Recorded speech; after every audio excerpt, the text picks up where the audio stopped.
Hi hello guys, ഇന്ന് എൻ്റെ വീട്ടിൽ പാൽക്കപ്പയും ചിക്കൻ കറി ആയിരുന്നു. ഇതിന് മുന്നേ അമ്മ പാൽക്കപ്പ ഉണ്ടാക്കിയിട്ടുണ്ട്, പക്ഷേ കുറേ ആയി ഇപ്പോൾ ഉണ്ടാക്കിയിട്ട്. അപ്പോൾ അതുകൊണ്ട് നല്ല ടേസ്റ്റ് ഉണ്ടായിരുന്നു ഇപ്രാവശ്യം കഴിച്ചപ്പോൾ.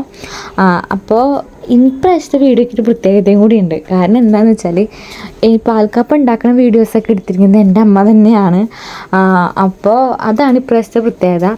അപ്പോൾ കൂടുതലായിട്ട് ഞാൻ ഒന്നും പറയില്ല, കാരണം എനിക്ക് പാൽക്കപ്പ ഉണ്ടാക്കാൻ അറിയില്ല, ഞാൻ ഉണ്ടാക്കിയിട്ടില്ല. അതിന് കുറച്ചധികം മെനക്കെട്ട പണികൾ വേണമല്ലോ, കാരണം തേങ്ങ ചിരവിയും കാര്യങ്ങളൊക്കെ വേണം.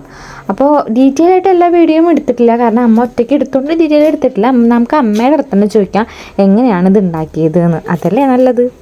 ഹലോ ഗായ്സ്, ഞാൻ പാൽക്കപ്പ ഉണ്ടാക്കാൻ കൊള്ളി ചെറുതായി കൊത്തി കൊള്ളി മുങ്ങി കിടക്കാനുള്ള വെള്ളത്തിൽ കല്ലുപ്പ് ഇട്ടിട്ടാണ് വേവിച്ചത്.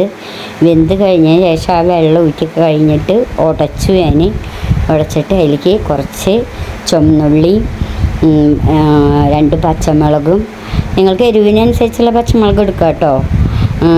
പച്ചമുളകും വെളുത്തുള്ളി, ഞാൻ ഒരു അല്ലി വെളുത്തുള്ളി ഇട്ടു, ഞാനൊരു തുണ്ട് ഇഞ്ചി ഇട്ടു. അതിൽ ഇഞ്ചി ഇട്ടിട്ട് ചതച്ചിട്ട് അത് ഈ ചതച്ചയിലേക്ക് ഇട്ട് ഒന്ന് കൂട്ടി ഇളക്കി പാകത്തിനുള്ള ഉപ്പ് ഇട്ടിട്ട് കൂട്ടി ഇളക്കി കഴിഞ്ഞിട്ട് ആദ്യം തേങ്ങയിൽ 2ാം പാലൊഴിച്ച് സെറ്റാക്കി അതും തിളച്ച് വന്ന് വറ്റിയതിന് ശേഷം 1ാം പാലൊഴിച്ച് നന്നായി വറ്റിച്ചു. പിന്നെ അതിലേക്ക് കടുക്, ഉണക്കമുളക്, പിന്നെ വേപ്പിൻ്റെ ഇല, ചുവന്നുള്ളി കൂടി അരിഞ്ഞ് നല്ല ബ്രൗൺ കളറായി വന്നപ്പോൾ ഈ കൊള്ളിയിലേക്ക് ഇട്ട് കാച്ചി. അങ്ങനെയാണ് ആയത്.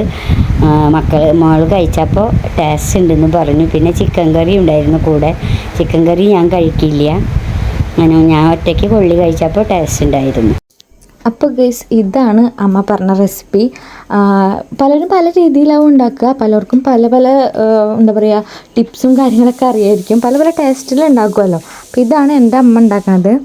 അപ്പോൾ നിങ്ങൾക്ക് ഇഷ്ടപ്പെട്ട എല്ലാവരും ഉണ്ടാക്കുക. അപ്പോൾ പിന്നീടൊരു നല്ല വീഡിയോ വരുന്നവരെ എല്ലാവരും വെയിറ്റ് ചെയ്യുക. അപ്പോൾ ഓക്കെ, ബൈ.